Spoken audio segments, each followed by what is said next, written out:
Segunda dispensación, dispensación de la conciencia. Aquí estamos en una serie de estudios acerca de las dispensaciones. Dios te bendiga, mi nombre es Juan Belmontes. Ahorita estamos en la segunda dispensación, ¿verdad? Habíamos hablado que las dispensaciones que Dios pone en la Biblia la dispensación es una manera de leer ordenadamente y entender la palabra de Dios, ¿verdad? Si leemos la Biblia conociendo y entendiendo las dispensaciones, entendemos qué tiempos, de qué habla. Cada dispensación tiene un orden, tiene reglas, leyes, pactos, y siempre cada dispensación tiene un personaje destacado, ¿verdad? Una dispensación es un determinado tiempo que Dios trata con el hombre.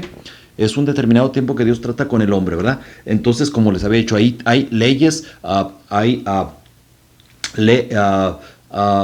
pactos, hay reglas y hay promesas, ¿verdad? Entonces, ahorita estamos en el estudio pasado fue la primera dispensación, que era la de la inocencia. Hoy vamos a leer la dispensación de la conciencia. En la dispensación de la conciencia hay sacrificios de sangre cubriendo el pecado del hombre. La conciencia guiaba los actos morales del hombre. Había comunión. La comunión era restaurada invocando el nombre del Señor y ofreciendo sacrificios y sangre, ¿verdad? En la sangre ahí se estableció el derramamiento de sangre para perdón de pecados. Bueno, entonces, después de que Dios dio la maldición a la serpiente, después de que Adán y Eva fallaron, a la mujer también le dio una maldición. Le dio maldición a la serpiente, a la mujer, al hombre y a la tierra, ¿verdad? Por causa del pecado, ¿verdad? También da una maravillosa promesa. Da promesa, bendición y maldición. Génesis 3:15 dice: y pondré enemistad entre ti y la mujer, entre tu simiente y la simiente suya. Aquí habla de dos simientes. Una simiente del maligno, del enemigo, del adversario, que va a trabajar por medio de personas, ¿verdad? Se va a meter y va a estar trabajando con la maldad, el mal. Ahí comienza y dice: y la simiente suya. Y una simiente de bendición. Se está refiriendo a el nacimiento de Jesús, que iba a venir a ser el Salvador del mundo, ¿verdad? Dice: y pondré enemistad entre ti y la mujer, a la serpiente le está diciendo, entre tu simiente y la simiente suya, esta te herirá en la cabeza y tú le herirás en el calcañar. A la serpiente, que es Satanás mismo, dijo: esta simiente te herirá a ti. Tú le herirás, pero tú le herirás en el calcañar, o sea, en el talón, pero ella te herirá en la cabeza. Si una serpiente a mí me muerde el talón, no puedo morir, me puedo salvar. Pero si a la serpiente yo la hiero en la cabeza, está destruida. O sea, dijo que iba a haber una guerra espiritual, pero Dios nos iba a dar el poder para poner la serpiente a nuestros pies. Gracias a Jesús, que él iba a ser el que iba a ser Salvador, ¿verdad? La simiente de la mujer iba a venir siendo Jesucristo, ¿verdad?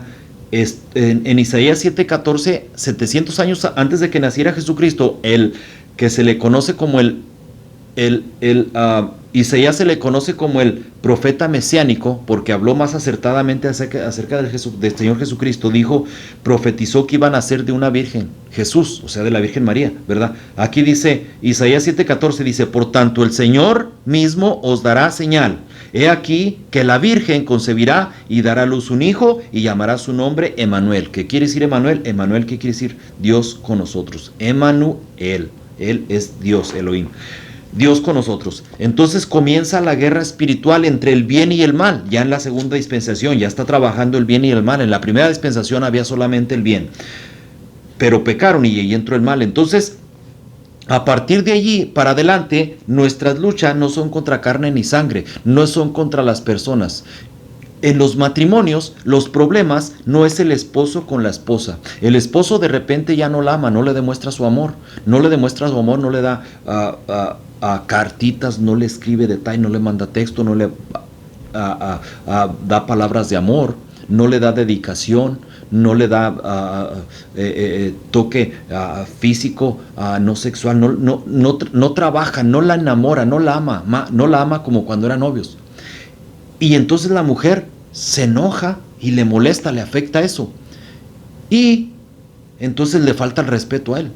Lo humilla delante de los hijos, delante de la familia, siempre lo está degradando. Le falta el respeto. El hombre no la ama y la mujer no le demuestra el amor y la mujer no le muestra el respeto. Pero el enemigo pone eso: no la ames. Mira, vete con la pornografía, vete con aquella mujer, no te preocupes por ella. Y a la mujer, mira, él humíllalo, golpéalo, dale una cachetada, oféndelo. El enemigo está haciendo eso. ¿Por qué? Porque la lucha no es entre el esposo y la esposa, no es entre el patrón y el empleado, no es entre el gobierno y los y el gobierno y el ciudadano común. No, el enemigo está poniendo problemas para que nos peleemos, porque nuestra lucha no es con las personas, es con el enemigo. Él pone circunstancias para que estemos siempre como perros y gatos. Efesios 6, 10 al 13 dice: porque no tenemos lucha contra carne y sangre, o sea, no contra las personas, sino contra principados, o sea, poderes, contra potestades. Principados son principales, contra potestades son poderes, contra los gobernadores de las tinieblas del siglo, de este siglo, contra huestes espirituales de la maldad en regiones celestes. O sea, el enemigo está trabajando por medio de sus ángeles caídos, que son los demonios, ¿verdad? Entonces, por la desobediencia, esto viene a causa de la desobediencia de Adán, por supuesto, ¿verdad? Pero por causa de la desobediencia, nosotros somos constituidos pecadores, pero por causa de la obediencia de Jesús venimos a ser justos. Depende de quién nos dejemos influenciar. Dice Romanos 5:19, dice: porque así como la desobediencia de un hombre, o sea, Adán, los muchos fueron constituidos pecadores, porque por Adán entró el pecado y así nos lo fue heredando, ¿verdad? Así también por la obediencia de uno, o sea, de Jesús, él fue obediente y fue perfecto. Así también por la obediencia de uno, los muchos serán constituidos justos. ¿Cómo? Al recibir al Señor como Señor y como Salvador, nos arrepentimos, nacemos de nuevo del agua y del Espíritu, entonces Él nos regala su justicia. Entonces nos regala su justicia y ya nacimos de nuevo, nos arrepentimos, una persona nueva, ya somos justos delante de Dios. Por crédito de nosotros, no, por el crédito de Jesús, por la justicia de Dios que nos la regala a nosotros y así nos mira Dios, ¿verdad? Entonces el vencedor va a ser Cristo. Apocalipsis 1:18 dice: y el que vivo, está hablando Jesús, dice: yo soy el que vivo y estuve muerto, mas he aquí que vivo. Jesús está vivo, murió, pero resucitó. Dice: mas he aquí que vivo por los siglos de los siglos, amén. Y tengo las llaves de la muerte. Él tiene las llaves de la muerte. Él decide quién vive y quién muere. Antes un tiempo Satanás controló la muerte, pero Dios le quitó las llaves. Dice: yo tengo las llaves de la muerte y del infierno. Satanás tenía las llaves del infierno, pero se las quitó Dios al resucitar y Él tiene el control de ahí, ¿verdad? Entonces Adán y Eva tienen dos hijos, Caín y Abel, en esta segunda dispensación, la dispensación de la conciencia. Entonces ellos ofrecieron sacrificio a Dios y Dios miró con agrado la ofrenda de Abel, pero no la de Caín. Génesis 4 del 5 al 10. Fíjense lo que pasó con estos dos hermanos. Ofrecieron sacrificio a Dios, pero el sacrificio de uno lo recibió Dios, de Abel, y el de Caín no, ¿verdad? Génesis 4, 5 al 10 dice: 4, 5 al 10. Pero no miró con agrado Caín a la ofrenda suya, y se ensañó Caín en gran manera. Desde el 4 dice: Abel trajo también, aconteció que andando el tiempo que Caín trajo del fruto de la tierra una ofrenda al Señor, Abel trajo también de los primogénitos de sus ovejas, de lo más gordo de ellas, y miró Dios con agrado a Abel y a su ofrenda, pero no miró con agrado a Caín y a la ofrenda suya, y se ensañó Caín en gran manera y decayó su semblante. Entonces Dios dijo a Caín: ¿por qué te has ensañado y por qué has decaído tu semblante? Y si bien hicieres, no serás enaltecido, y si no hicieres bien, el pecado está a la puerta. Con todo esto, a ti será su deseo, y tú te enseñorearás de él. Y dijo Caín a su hermano Abel: salgamos al campo. Y aconteció que estando ellos en el campo, Caín se levantó contra su hermano Abel y lo mató. Y Dios dijo a Caín: ¿dónde está Abel tu hermano? Y él respondió, no sé, ¿soy yo acaso guarda de mi hermano? Y él le dijo, ¿qué has hecho? La voz de la sangre de tu hermano clama a mí desde la tierra. Ahora pues, maldito seas tú de la tierra que abrió su boca para abrir de tu mano la sangre de tu hermano. Entonces Dios a Caín le dio una maldición, lo maldijo, le dio una maldición que le iba a llegar y le iba a seguir, ¿verdad? Entonces, ¿por qué Dios no recibió? Es que él se molestó, Caín se molestó porque Dios no recibió con agrado la ofrenda que le dio, pero la de Abel sí. ¿Por qué la de Abel sí la recibió y por qué la de Caín no? Bueno, Hebreos 11:4 nos dice que fue por la fe. Abel ofreció con fe, con fe. Hebreos 11:4 dice, por la fe Abel ofreció a Dios más excelente sacrificio que Caín. Entonces, Caín, Abel, ponía atención lo que les enseñaba a sus papás. Y ahí estaba, ellos ya les habían enseñado a sus hijos, los habían doctrinado, les habían enseñado que en el derramamiento de sangre hay el perdón de pecados. Por eso se ofrecían sacrificios en aquellos tiempos. Hoy en día no necesitamos ofrecer sacrificios. Jesús es el sacrificio. Jesús es el Cordero de Dios que quita el pecado del mundo. El sacrificio que cuando derrama su sangre limpia nuestros pecados. Pero en aquellos tiempos eran los animalitos. Y Abel ponía atención a lo que le enseñaba a su papá. Entonces lo hizo por fe, entendió que a Dios le agradaba que el derramamiento de sangre se hiciera para que hubiera perdón de pecados. Y Abel lo hizo eso, pero Caín le ofreció, no puso atención, le voy a ofrecer una lechuga tal vez, un jitomate, una calabaza, yo no sé.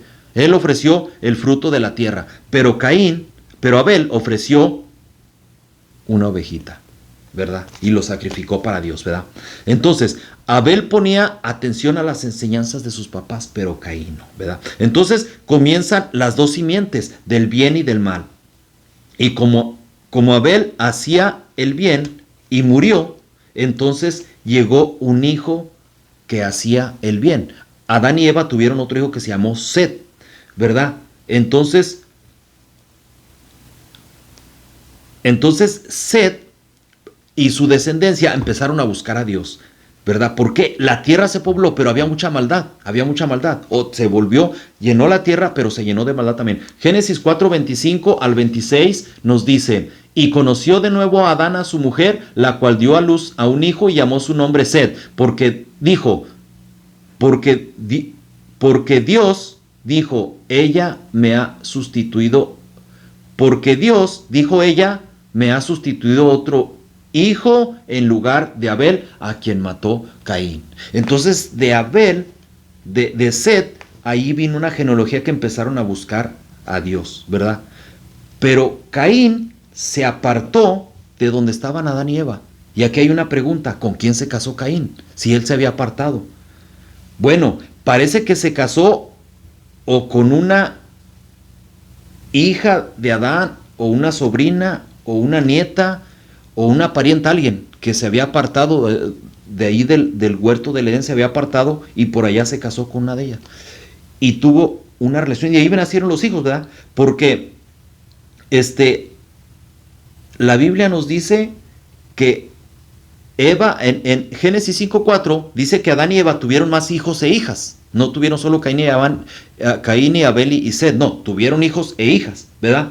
Entonces, Dios en Génesis 1:27 dice que los mandó multiplicarse, era un mandato, multiplíquense, que tengan más hijos. Tuvieron más hijos, era un mandato de hecho. Y la Biblia llama a esta Eva en Génesis 3:20 madre de todos los vivientes. O sea que vino a ser de la descendencia de Eva, con la que se casó Caín, porque ella es madre de todos los vivientes de esa familia, ¿verdad? Y parece que en el Edén, antes de que los corriera Dios, cuando estaban en la primera dispensación que es de la inocencia, parece que allí tuvieron hijas. Y entre esas hijas, con una de esas se casó Caín y tuvo hijas y hijos, ¿verdad? La Biblia nos habla de esto en Isaías. Miren, esto está un poco curioso, pero está interesante. Isaías 37:12 dice, ¿acaso libraron sus dioses a las naciones que destruyeron mis antepasados? A Gosén, Harán, Rosef y a los hijos de Edén que moraban en Telazar. A los hijos de Edén que moraban en Telazar. ¿Quiénes son estos hijos de Edén? Bueno, parece que son los que estuvieron ahí, que nacieron en Edén. Ahí en el Edén, antes de que conocieran a Adán y Eva. La Biblia no dice que Caín fue el primero, ni que Abel fue el primero, ni que Set el tercero. No dice, la Biblia no dice quién fue el primero, el segundo. No dice, ¿verdad? Entonces, parece que en el Edén sí tuvieron hijos, hijas, tal vez, ¿verdad? Porque aquí dice antepasados, dice, ¿acaso libraron sus dioses? Eso está hablando un rey, el rey de Etiopía, Tirhaka, ¿verdad? Entonces está hablando, dice, que sus antepasados, dice, ¿acaso libraron sus dioses a las naciones que destruyeron mis antepasados? O sea, sus ancestros, no su abuelo, tatarabuelo, no, sus antepasados, sus ancestros, ¿verdad? A Gozán, Arán, Rafet, y a los hijos de Edén que moraban en Telazar. Parece que se casó con una parienta que había nacido allí en el huerto del Edén, ¿verdad? Entonces, en aquellos tiempos el incesto no era pecado, el incesto no había problema, tener relaciones con familia, eso no era problema, ¿verdad? Eso no era problema. Allá en Romanos 5:13 dice que donde no hay ley no se inculpa de pecado, no se inculpa de pecado, o sea, no estaba la ley que no tendrás relaciones con tu hermana, con tu prima, no estaba esa ley. Entonces yo no los podía culpar porque no les había puesto esa ley, ese mandato, no había problema. De hecho, Dios quería que se multiplicaran y era lógico, necesario que se multiplicaran entre familia mientras no había la suficiente población. Pero ya cuando hubo la siguiente población, ya Dios le manda la ley, le da la ley a Moisés, y ya ahí sí les dice, no conocerás la desnudez ni de tu hija, ni de tu madre, ni de tu prima, ni de tu... O sea, ya ahí dice con quienes sí y con quienes no iban a tener relaciones. Entonces ya ahí se prohibió el incesto, pero eso fue muchos años después, hasta el tiempo de Moisés, ¿verdad? Entonces, Noé, después de allí, de Set, vino la descendencia de Noé. Noé viene a ser un descendiente de Set, ¿verdad? Entonces nace Noé de la descendencia de Set, y solo a él Dios halló justo, junto con su familia. O sea, eran 7 más su esposa y 3 hijos con sus esposas, 8 en total. Ellos fueron los únicos que encontró justos Dios en esta segunda dispensación de la conciencia. Entonces Dios dijo, no, voy a comenzar otra vez. Y mandó un diluvio. Todos murieron, menos Noé y su familia. Y así terminó esta dispensación. Terminó con un juicio para toda la humanidad, porque no buscaron a Dios, porque se apartaron. Pero Noé alcanzó gracia delante de los ojos de Dios y hizo un arca donde estaba el que entrara ahí iba a ser salvo. Él fue el único que quiso. Invitó a mucha gente, fue pregonero de justicia, él predicó. Y Dios le mandó que predicara, y a la gente que se arrepintiera y que se fuera con Noé. No quiso. Había mucha maldad, pero en medio de toda la maldad se salvó Noé. ¿Tú ya eres salvo? En medio de esta maldad, yo sé que hay mucha maldad, pero aún en medio de toda la maldad, Dios trae salvación. La iglesia es un arca. Congrégate en una iglesia. Busca en la palabra de Dios el plan de salvación. Conócelo. Busca el plan de salvación que Dios tiene para ti en medio de esta gran maldad, ¿verdad? Y bueno, para la próxima semana estaremos viendo la tercera dispensación del gobierno humano. Dios te bendiga.